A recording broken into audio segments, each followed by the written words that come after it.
প্রধান উপদেষ্টার যে বক্তব্য, মেহেদী হাসানকে উনি যেটা সাক্ষাৎকার দিয়েছেন, সেটি আপনাদের মতো আমিও পত্রপত্রিকায় বা মিডিয়ার কল্যাণে কিছুটা পড়া এবং দেখার সুযোগ হয়েছে। তবে উনি বেশ কতগুলো কথা বলেছেন। অমর্ত্য সেন ওনাকে কি বলেছে, বা মেহেদী হাসান যে প্রশ্ন করেছে, এবং মেহেদী হাসানের প্রশ্নের প্রতি উত্তরে মাননীয় প্রধান উপদেষ্টা যেটা বলেছেন, তার মধ্যে যেটা মানুষের মধ্যে একটু, ইভেন আমার মধ্যেও এক ধরনের প্রশ্নবোধক চিহ্ন হয়েছে যে বাংলাদেশের মিডিয়ায় আমরা দেখেছি যে আওয়ামী লীগকে নিষিদ্ধ করা হয়েছে। যদিও এই ব্যাপারে বাংলাদেশ জাতীয়তাবাদী দল বলেছিল যে নিষিদ্ধের বিষয়টা কাকে গ্রহণ করবে বা করবে না, এটা জনগণের বিষয়। এটা কোনো অবস্থাতেই আইন আদালত অথবা সরকারি সিদ্ধান্তে যে করার যে প্রক্রিয়া, এটার সাথে বিএনপি কিন্তু সবসময় দ্বিমত পোষণ করেছে।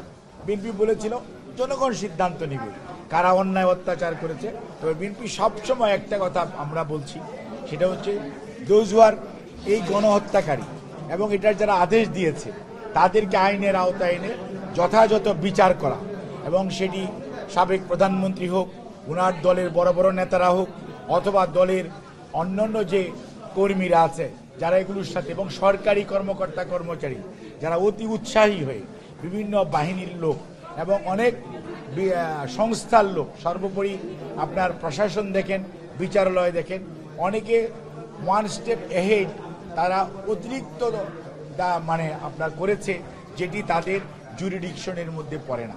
কাজে তাদের বিচারের ব্যাপারে বাংলাদেশ জাতীয়তাবাদী দল সবসময়ই সোচ্চার ছিল, এখনো আছে, এবং আমরা বিশ্বাস করি কোনো অবস্থাতে গণহত্যাকারী এবং গণদুশ্মন যারা ছিল, যারা গুম করেছে, যারা মানুষকে নির্বিচারে গুলি করে হত্যা করেছে, যারা মানুষের সম্পদ লুণ্ঠন করে দেশের বাইরে নিয়ে যেয়ে দেশের সম্পদ লুণ্ঠন করে পার করেছে, তাদেরকে বিচার এবং বিচারের আওতায় আনা, এবং বিচারহীনতার যে আপনার যে কালচার, যেটা আয়নাঘর বলেন, গুম বলেন, এনকাউন্টার বলেন, এগুলোর যে কথা, এবং অট্টহাসি অর্থাৎ প্রতিহিংসা পরায়ণতার যে চরম পরাকাষ্ঠা ওনারা দেখিয়েছে, এটার বিরুদ্ধে বাংলাদেশ জাতীয়তাবাদী দল সবসময় সোচ্চার। এবং আমরা মনে করি তারা গণদুশ্মন, এবং তাদের নির্বাচন কেন, তাদের এই দেশের মানুষের এসে তারা নির্বিঘ্নে বিচার ছাড়া বা তাদের অনুসূচনা ছাড়া, আজকে যদি আমরা ৭১ নিয়ে এত কথা বলি, তাহলে এই ২৪-এ গত ১৫ বৎসর